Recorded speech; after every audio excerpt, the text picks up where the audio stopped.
নমস্কার বন্ধুরা, তোমাদের সাথে আজ যে নাটকটি বাংলায় আলোচনা করব সেটি হলো রাইডার্স টু দ্য সি। এই নাটকটি লিখেছেন জে.এম. সিঞ্জ বা জন মিলিংটন সিঞ্জ। তিনি একজন আয়ারল্যান্ডের অন্যতম একজন প্লেরাইট ছিলেন। এই রাইডার্স টু দ্য সি নাটকটি জে.এম. সিঞ্জের অন্যতম ট্র্যাজিক ওয়ান অ্যাক্ট প্লে, অর্থাৎ বিয়োগান্তক একাঙ্ক নাটক। নির্মম সমুদ্রের বিরুদ্ধে যে মানুষের সংগ্রাম, সেই মর্মস্পর্শী এবং শক্তিশালী সংগ্রামের বিষয়বস্তু এই একাঙ্ক নাটকটিতে বর্ণিত হয়েছে। এরপর আমরা বাংলায় এই নাটকটি আলোচনা করছি। পার্সনস। এই নাটকটিতে কোন কোন ক্যারেক্টার বা চরিত্র রয়েছে আমরা সেগুলো প্রথমে দেখে নিই। Maurya and old women. Maurya, যিনি হলেন একজন বৃদ্ধ মহিলা। বার্টলে, হার সান। বার্টলে হলো মৌরিয়ার ছেলে। ক্যাথলিন হলো মৌরিয়ার ডটার, মৌরিয়ার মেয়ে বা কন্যা। নোরা হলো ইয়াঙ্গার ডটার। নোরা হলো মৌরিয়ার এক তরুণ কন্যা বা ছোট মেয়ে। আর মেন অ্যান্ড উইমেন, আর কিছু সাধারণ নরনারী আছে বা সাধারণ মানুষজন আছে। এই নাটকটার setting an island of the west of Ireland, পশ্চিম আয়ারল্যান্ডের একটি দ্বীপ। এই নাটকটির যে স্থান, সেই স্থানটি হলো পশ্চিম আয়ারল্যান্ডের একটি দ্বীপ। Cottage kitchen. এবারে এই নাটকটা শুরু হচ্ছে একটা কটেজ কিচেনে।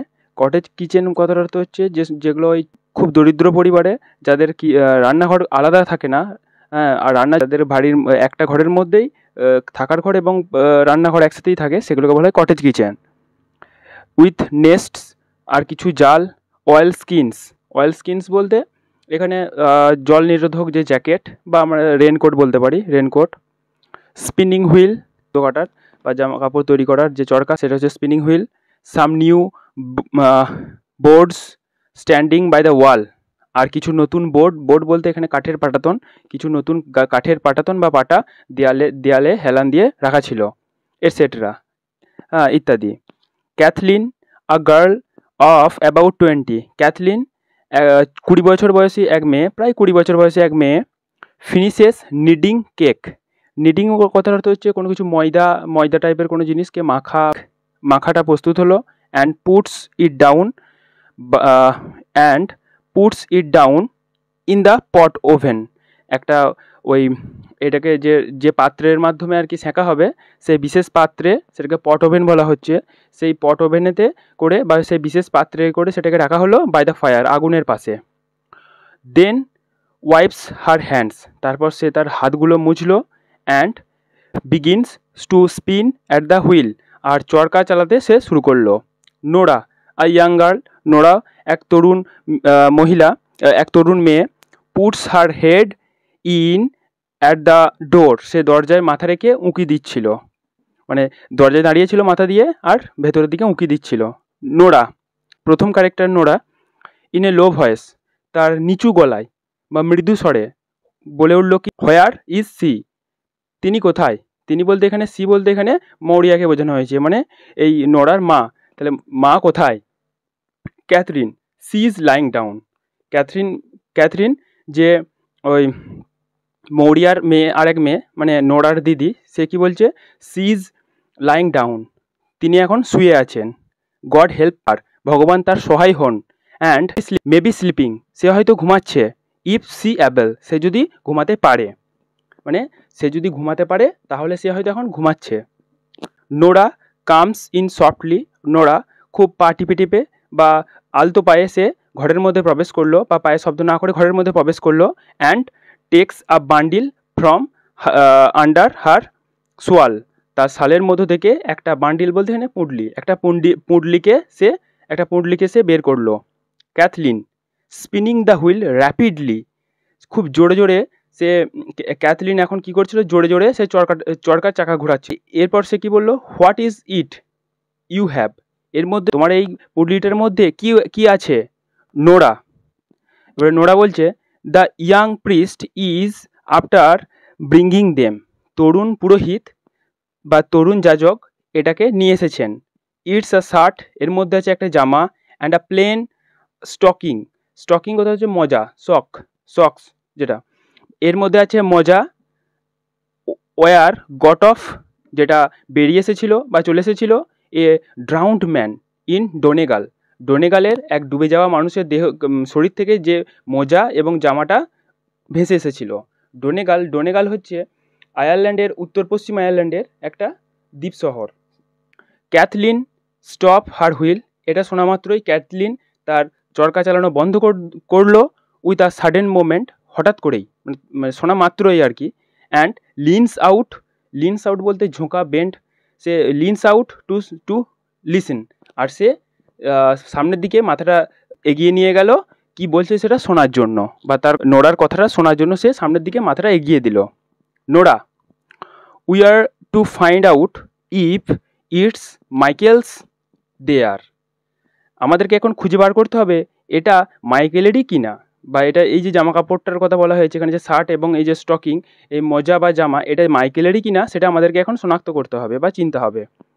Sometime herself will be down looking by the sea, কারণ সামটাইমস কোনো সময় হারসেলফ বলতে এখানে মৌরিয়া নিজেই তো will be down looking by the sea, সে তো বহুবার সমুদ্রের দিকে গেছে মাইকেলের খোঁজে, মাইকেলের কোনো সে সন্ধান পায় কিনা, বা মাইকেলের দেহ বা তার দেহের জামা কাপড় ভেসে আসে কিনা, তাহলে ওরা জানবে যে মাইকেল মারা গেছে। এই খোঁজে সে অনেকবার গেছে। Cathleen, how would they be Michael's, কীভাবে এগুলো মাইকেলের হবে? নোরা, এটা কিভাবে মাইকেলের হবে এই জিনিসগুলো? হাউ উড হি গো, সে কিভাবে যাবে? The length of that way, এত দূর রাস্তা, of the far north to the far north, সেই দূরের উত্তরের, তাহলে দূরের উত্তরের এত দূর পর্যন্ত সে কিভাবে যাবে? Nora, the young priest says, তরুণ পুরোহিত বলেছেন, he is known the like of it, if it's Michael's, আর এটা যদি মাইকেলের হয়েও থাকে, দেয়ার, ইফ ইট মাইকেলস দেয়ার, এটা যদি মাইকেলের হয়েও থাকে, হি সেজ হি, তিনি বলেছেন, you can tell herself he is got a clean burial, তাহলে যেন যে তার খুব ভালোভাবেই সৎকার হয়েছে এখানে, বা কবরস্থ সে হয়েছে। ক্লিন কথার অর্থ হচ্ছে এখানে ক্লিন মানে ডিসেন্ট, মানে খুব মানে সম্মানের সাথে, বা একটা মৃতদেহ যেভাবে আর কি বিউরাল দেওয়া হয় তার, মানে কবর দেওয়া হয়, ঠিক সেভাবেই সে কবর তার হয়েছে। বিউরাল কথাটা হচ্ছে কবর দেওয়া। By the grace of God, ভগবানের করুণায়, মানে ভগবানের করুণায় যদি এটা মাইকেল হয়ে থাকে তাহলে ভগবানের করুণায় মাইকেলের মৃতদেহ ভালোভাবেই কবরস্থ হয়েছে।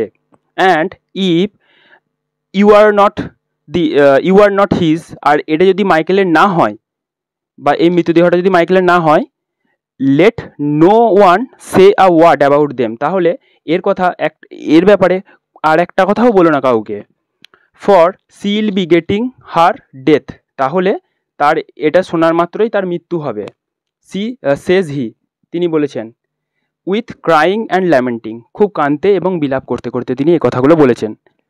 The door which Nora half closed, যে দরজাটা নোরা অর্ধেকটা বন্ধ করে রেখেছিল, ইজ ব্লোন ওপেন, হাট করে খুলে গেল, বাই গাস্ট অফ উইন্ড, দমকা হাওয়ায়, এ সাডেন স্ট্রং উইন্ড, দমকা হাওয়ায় খুলে গেল।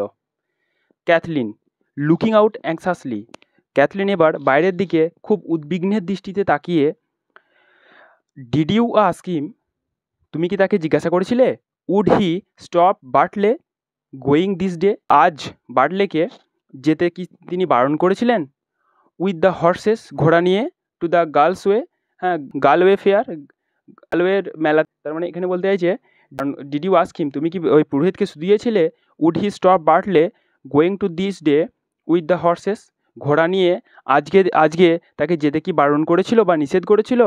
টু দ্য গার্লওয়ে ফেয়ার, গার্লওয়ের মেলাতে যেতে, তার মানে এখানে বলতে চাইছে যে গার্লওয়ের মেলাতে ঘোড়া নিয়ে যেতে কি আজকে পুরোহিত বারণ করেছিলেন বার্টলেকে, তুমি কি জানো সেটা?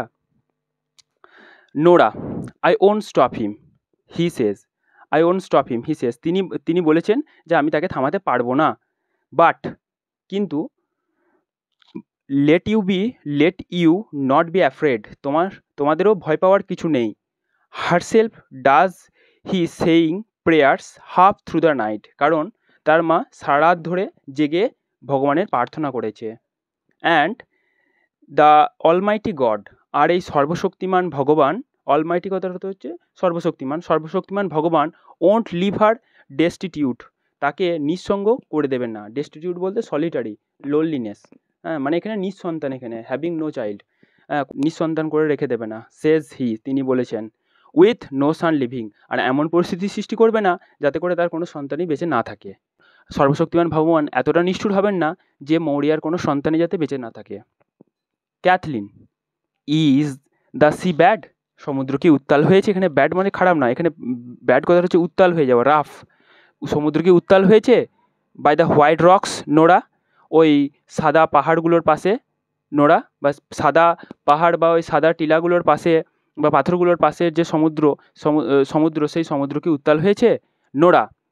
মিডলিং ব্যাড মানে মিডলিং ব্যাড, মাঝামাঝিভাবে উত্তাল হয়েছে। গড হেল্প আস, ভগবান আমাদের সহায় হন বা ভগবান আমাদের করুণা করুন।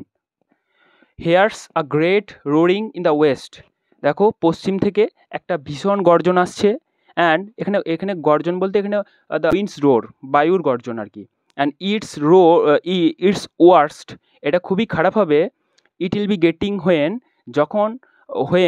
The Tides turn to the wind, যখন এই জোয়ারে যখন বাতাস লাগবে তখন এটা আরও ভয়ঙ্কর রূপ নেবে। মানে জোয়ারে বাতাস লাগা মানে জোয়ার আসার সময় যদি খুব জোরে বাতাস বয় তাহলে কী হবে, জোয়ারের জল আরও উত্তাল হয়ে উঠবে এবং সেটা উপকূলে এসে আরও জোরে আছাড় দেবে, এর ফলে অনেক ক্ষয়ক্ষতি হবে। এই কথাটা এখানে বলছে।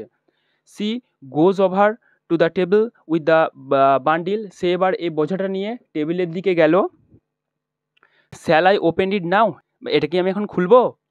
ক্যাথলিন, এবার নোরা জিজ্ঞাসা করছে এটা কি আমি খুলবো? ক্যাথলিন বলছে, maybe she'd wake up on us, সে হয়তো আমাদের এই কথাবার্তার মাঝে সে হয়তো জেগে যাবে। এখানে অনার্স বলতে আমাদের কনভারসেশন চলার সময় বা আমাদের এই কাজটা করার সময় জেগে যাবে। And come in before we'd do, আমাদের কাজ শেষ হওয়ার আগে হয়তো তিনি চলে আসবেন, মানে সে চলে আসবে মানে মৌরিয়া হয়তো ঘুম ভেঙে এখানে চলে আসবে। কামিং অন দ্য টেবিল, হ্যাঁ, টেবিলের কাছে এসে, it's a long time we'll be, আমাদের এই কাজটা করতে অনেকটা সময় লেগে যাবে। And the two of us crying, হ্যাঁ, আর আমরা তো দুজনে কেঁদে ফেলবো বা তখন কাঁদবো। মানে এটা বলতে চাইছে যদি এটা যদি মাইকেলেরই হয়ে থাকে তাহলে তারা ইমোশনাল হয়ে পড়বে এবং কাঁদতে শুরু করবে। আর সেই তাদের কান্নাকাটিতে তার মা হয়তো জেগে যাবে ঘুম থেকে এবং সে জায়গায় চলে আসবে, এটাই বলতে চাইছে। Nora goes to the inner door and listen, সে ভেতরের ঘরের দিকে গেল এবং একবার শুনলো তার মা যে জেগে গেছে কিনা বা মরিয়া এখন তার অবস্থাটা কি সেটা জানার জন্য সে ঘরের মধ্যেই গেল। She is moving about on the bed, তিনি বিছানার এপাশ ওপাশ করছেন বা বিছানাতে তিনি নড়াচড়া করছেন, এবারে খুব গভীর ঘুমে ঘুমাননি। She will be coming in a minute, তিনি হয়তো এক মিনিটের মধ্যে এখানে বা এই মুহূর্তের মধ্যে এখানে এসে পড়বেন বা 1 মিনিটের মধ্যে এখানে এসে পড়বেন। Cathleen, give me the ladder, কই আমাকে মইটা দাও, ল্যাডার মানে হচ্ছে মই। And I will put them up in the turf loft, আমি টার্ফ লফটের উপর এটাকে তুলে দেব। টার্ফ লফট কথার অর্থ হচ্ছে কাঠ বা কাঠ জাতীয় কোনো জ্বালানি রাখার জন্য যে তাক, সেই তাককে বলা হয় টার্ফ লফট। সেই টার্ফ লফটে সেই জ্বালানির তাকে বা জ্বালানির মাচাতে তুলে দেব। দ্য ওয়ে, আর এভাবে বা এটা করলে, the way she won't know if, সে এটা জানতেই পারবে না, won't know of them at all, এর ব্যাপারে তিনি জানতেই পারবেন না, মানে মৌরিয়া এর ব্যাপারে জানতেই পারবেন না। And maybe when the tide turns, আর যখন সমুদ্রের ঢেউ বা জোয়ার আসবে, she will be going down to the sea, তিনি তো সমুদ্রের দিকে ছুটে যাবেন। Would he be floating from the east, মাইকেলের কোনো কিছু সমুদ্রে ভেসে আসছে কিনা পূব থেকে বা পূর্ব দিক থেকে ভেসে আসছে কিনা কিছু, এটা দেখার জন্য। মানে বলতে চাইছেন যে যখন সমুদ্রে জোয়ার আসবে তখন সেই জোয়ারের সাথে মাইকেলের কোনো দেহের অবশিষ্ট জামাকাপড় বা ওই মোজা ভেসে আসে কিনা সেটা দেখার জন্য তার মা তো আরও একবার সমুদ্রে যাবে, মানে তারা সেই ফাঁকে আর কি এটা দেখে নেবে, এটাই বলতে চাইছে। তার মা যখন যাবে তারা এটা দেখে নেবে। They put the ladder against the gable of the chimney, chimney বসানোর যে দেওয়াল সেই দেওয়ালেতে তারা মইটাকে রাখলো। Cathleen goes up a few steps, ক্যাথলিন কয়েক ধাপ উপরে উঠল। And hides the bundle in the turf loft, এবং সে টার্ফ লফটে বা ওই জ্বালানি রাখার মাচাতে সে পুঁটলিটাকে লুকিয়ে রাখলো। Maurya comes from the inner room. Maurya তার শোবার ঘর থেকে এবার বেরিয়ে এলেন, মানে তিনি ঘুমাচ্ছিলেন, এরপর ঘুম থেকে উঠে বাইরে বেরিয়ে এলেন মৌরিয়া, মানে তাদের মা।